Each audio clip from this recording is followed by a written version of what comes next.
Welcome back to Scarecorn Volume 2, Episode 5. Hey. The John Cena episode. Yes. You can't see him.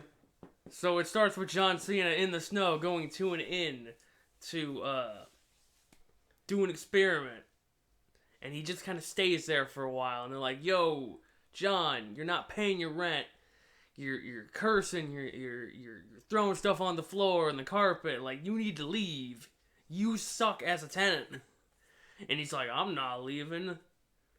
And then he strips down and he, like, does stupid things with the cops and, Yeah, so there's two returning characters. Both from Bride of Frankenstein. Are you sure they're both from Bride of Frankenstein, or are they from different? Because I know the lady is from the first Frankenstein. No, she's from the second. Is she from the second? She's from the second. And then I don't know who the cop is. He's from the second. I don't know. He was like the regional burgomaster. Okay. Like he wasn't the. I don't think he was the burgomaster, but he was like the burgomaster. Okay. Yeah, he was a character. I liked him. So John Cena is trying to do an experiment to get rid of so people can see him. Yeah, he has a... Well, we find out what his plot is that he wants to do, but... Yeah, it was kind of weird. It's like, why do you want people to see you? Well, because you don't want to be invisible your whole life, or the rest of your life, or whatever. Anyway, so... The cops get called on him because he throws the bed and breakfast owner down the stairs. Did I ever tell you who the lady who screams? I did say that. She's the wife to the owner. Yeah. Boy, And she carries her role of screaming hysterically at everything. Yes. And it was funny the first time when she did it, and then she just kept doing it. It's funny the first 10 times she did it, but it's just like, okay, I don't need to scream anymore. So John Cena strips down butt naked, runs out of the inn, and just starts kind of like messing with the town. Like, he steals a bicycle, he steals an old man's hat. And then he goes back to his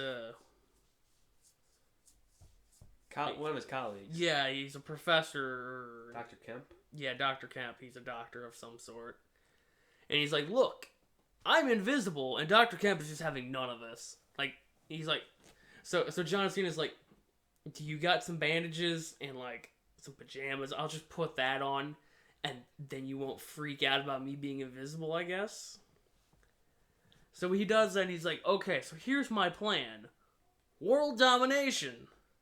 I kill a couple people, I do this, and, you know... I kill that's a great way to start a conversation. Like, hey, by the way, I'm going to kill people, and, you know, I'm pretty sure Dr. Kemp maybe would have been like, okay, I'm somewhat down with this. I'm fine with world domination. He starts talking about killing people, I'm like, there's no go. He's like, yeah, we'll kill some big wigs, some small wigs. We don't discriminate here at John Cena Incorporated. They get an FU here, an attitude adjustment over here. And, So Dr. Kemp kind of goes along with this, and while all this is happening, the police have now gathered in the inn, and the sheriff in town, I guess that's what he is. He's like, okay, I'm gonna hear all your stories, and I'm gonna call them all out as bullshit. and that just pisses off the Invisible Man. He's like, well, you gotta die. Oh, you're calling this a hoax? Throw some ink at him, hits him with a steel chair. and Police chief dead. Yeah, just dead. And Dr. Kemp is like, oh shit, he was serious. He was actually gonna do a murder. Oh shit. So he calls up his good buddy, the other doctor, who's kind of, I think, the lead doctor of the two. And he's the father of John Cena's love interest. And so they're like, okay, we're going to head over to Dr. Kemp's house where they're all at. We're going to talk some sense into him. And Dr. Kemp's like, okay, I'm also going to call the cops. They're going to link up arms and play Red Rover with him. Well, Kemp calls the police and says, hey, the Invisible Man, John Cena is over at my house. He's in my bed. And the officer is like, yeah, I only have 5 people. So, yeah, you're gonna have to just like deal with it. After they put a bounty out for the John Cena, like of 100 pounds, 1,000 pounds, 1,000 pounds, and so this army of police officers amass around Dr. Kemp's house because John Cena's love interest, Flora, tries to talk him out of it, and then like. Oh, so we found out what the John Cena's plot is. He wants to find the cure to become invisible, and then he's gonna sell it. Yeah, he's gonna sell his invisibility abilities to the highest bidding country, so they can just have an invisible army. And he said that, and I'm like, what are they going to do? Are they just going to be like, do they just strangle people? Is that how the army's gonna operate? Because remember, the guns aren't gonna be invisible. You're gonna see those. You're gonna see a whole bunch of guns marching into town. It's not like you put them in a plane. The plane is not invisible. You can see the plane. Also, these people have to be butt naked. Yeah, and we know how some people like to be around other people. So he torments the police officers playing Red Rover. Like, he grabs one guy's nose, and then he pantses another. He does a giant swing to him. Yeah, the lady of the police do absolutely nothing. They sit there and like, oh, I don't know what to do. Yeah, I don't see him. He must be He's a right ghost. in front of me, poking my nose. What am I supposed to do? He must be a ghost or something. I don't know. So John Cena escapes, vowing to come back to kill Dr. Kemp the next day at 10 o'clock. And so the police officers come up with a plan to save him, which is they get some net. They all circle around him, and they're gonna take him to the station, dress him up as a police officer, wheel him out the back, drive him back home, and then he's gonna get in his car and drive out into the country. Well, John Cena's really smart, I guess, and he just kind of like followed them like maybe a pace behind, and he kills Dr. Kemp with his own car. Like, he just drives him off the. Well, yeah, he just like drives him off a hill and he just explodes. Yeah. Before all this, I didn't feel bad for Dr. Kemp. I was like, you dumbass. Before all this happens, there's a bit of mischief with John Cena. Like, he goes and robs a bank, and nobody sees him do it. Like, he's just behind everybody carrying like the drawer of money. That's what I was going to nitpick just for a second. He's got the drawer and he's throwing the money out, and all the people are coming and surrounding him. There is no way that these people would not fill that naked guy. Like, they were like literally around the money, or where the tray or whatever you call it. There's also a part where he derails a train. Yeah, I mean, he just goes full, like, he kills like two guys. Well, they're like, there's guys swinging, so they don't know how to do this. Okay, yeah, we need to establish that. So the police are like, we got 10,000 volunteers looking for him, and the way they're looking for him is they all have clubs. They're all just swinging. They're like swinging at trees. Like, I mean, he could be there. He could be in this bush. I mean, they're swinging at each other, hitting each other. I swear you're the Invisible Man. And so, yeah, John Cena just comes up. He's just like, enjoy the view, and he just tosses the dude over. And then another guy's like, whoa! And he goes, you join him too. Yeah, he just tosses like 3 people over, and then he derails the train. Yeah, then he goes to like another place, smashes a glass on top of this guy's head, and then, then takes a train that's on a cliff, that's on a bridge. There's a cliff bridge there's no reason why this train should have tracks switching. Yeah, but it does. And he goes right off, which was kind of cool because it was like, I don't know if you were paying attention to it, but it was like a toy cut, and then it was like the actual train, because like actual branches, like an actual tree came down. So I was like, that was interesting. What? Yeah, it's all special effects. It's fine. For 1930s, that's pretty good. That's what I'm getting at, Kenny. So John Cena at this point. Okay, so also it's winter, like cold ass winter, and he's just running around butt naked. So he just goes into a barn. He's just like, I'm gonna take a nap. He gets trapped the same way Dracula gets trapped. Yeah.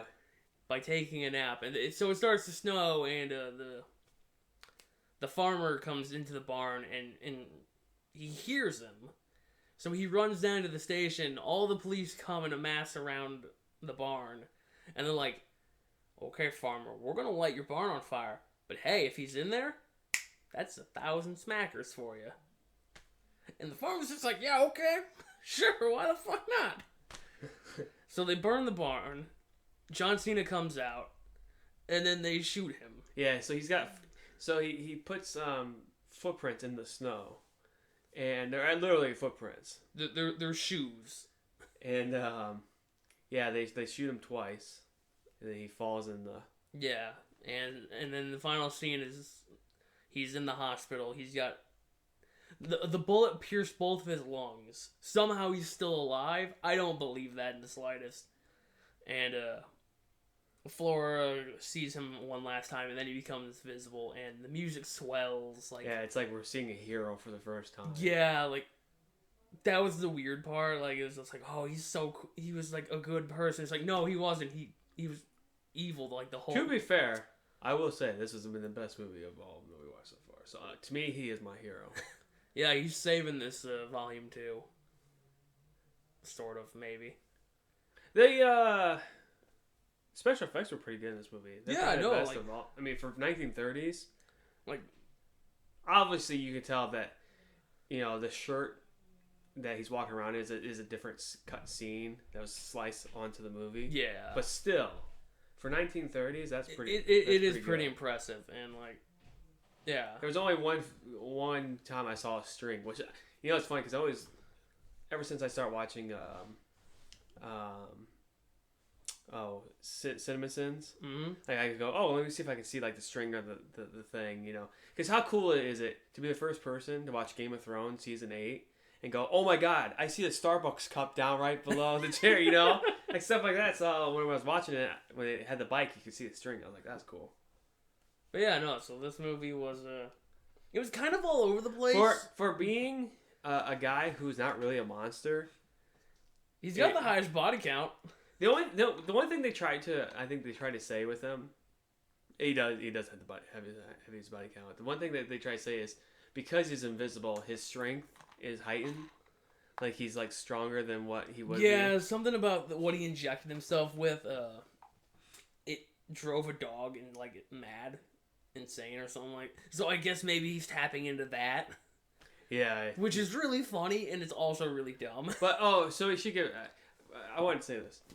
So yeah, so you know, so the John Cena is talking to Dr. Kemp, you know, saying, "Oh, hey, we're gonna work together on this, you know, we're gonna murder people." Well, I mean, what do you expect, Dr. Kemp? Like this guy, the Invisible Man, if he was smart, basically his downfall was his, not so much his ignorance towards this guy. Like this guy clearly didn't want to work with him, Dr. Kemp.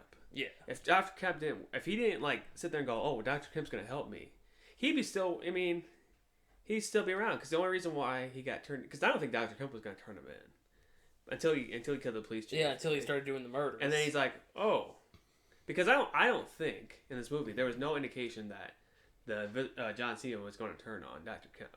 The only reason he turned on Dr. Kemp was because now Dr. Kemp felt betrayed. Yeah. Because he called the cops. Yeah. Because when Floro and the professor came up, he's like, oh, you know, I thought he called the cops, but no, he didn't. So, I mean, cool. I get to meet Floro. I mean, I get to see Floro again. And he, you know, walks like, if anybody's seen this Cynical and Clyde or whatever, you know, the big dick energy or whatever one, where he's like, so he's like, yeah, he just walked that way right back to the bedroom. But no, I like this movie a lot more. This was an entertaining movie. Yeah, because I don't think it was trying to be scary, unlike the other ones. This one was, its tone was kind of all over the place. I was gonna say it was like, I don't know if they're trying to scare it because the one police guy at the very beginning that didn't show up with the rest of the movie, he was like, well, I'm not scared of you. I'll just handcuff you, you know, and I don't know. I don't know if the audience was supposed to be scared. I mean, because I don't know if we said this in the first movie, but I think we said that people in the 1930s or whenever they're watching this movie are probably more scared of the. I mean, if they came to 2022 and they watched all the horror movies today, oh my god, they'd probably be dead. Yeah, probably. Because they're you know, and it's evolution of horror, you know, because you see somebody saw this movie and said, oh, I can do a little bit better, or it should have been done this way, so I'm going to do it this way. Yeah. And so, like, yeah, I mean, there's a movie, and we're not gonna do it, but I had an idea. I was like, oh, we should watch the horror movie. Like, we should watch the Invisible Man 2021 version or 2020 version. We can save that for Volume 3. I don't want to watch it. I heard it's terrible. Oh. Well, with that idea, I was thinking, well, we watch like a current or a more current version of each of the classic ones. Like, I got like the 90s Dracula back there. We could watch that. Yeah, because I was thinking about this today, because I was like, you know, that'd be kind of cool to compare and contrast what the movie looks like then, thus being the one we're just watching now, to the one that is made today. It's like, you know, because Universal tried remaking because, you know, they saw. They tried remaking the monster universe because they saw the success of the Marvel universe, and they're like, "Oh, did you know about this?" I heard that they were trying to do this, but I didn't know if they had actually like. So I think they got to the Mummy. I think that's because they've been making the Mummy for years. Like that one's its own universe because it's got the Scorpion King in there too. Because that one I think bombed so hard that they're just like, yeah, never mind. Yeah, and I don't know where the Invisible Man came in. I'm going to imagine that was just somebody else. I imagine that wasn't Universal. Yeah, I would have to look because I own it. I haven't watched it, so I be interested to see, you know, if they, you know, only certain companies know how, because I think all these movies were supposed to overlap too. I think they were supposed to be like the 30s versions. No, or the modern. Yeah, the modern movies were supposed to somehow overlap into all of them. Man, that'd be weird. Could you imagine the Wolfman meeting the Mummy? I mean, they did that in the 30s. Yeah. I think it was the Wolfman and the Mummy, and maybe Dracula showed up later. Okay, well, I dragged this out too long. Yeah, I just thought it was interesting, you know. Well, maybe consider that for Volume 3 next year. I don't know. We'll see what happens. We'll look at your comments like we did yesterday. Yeah. And we were disappointed. Yeah. Goodbye. Boop, boop, doo.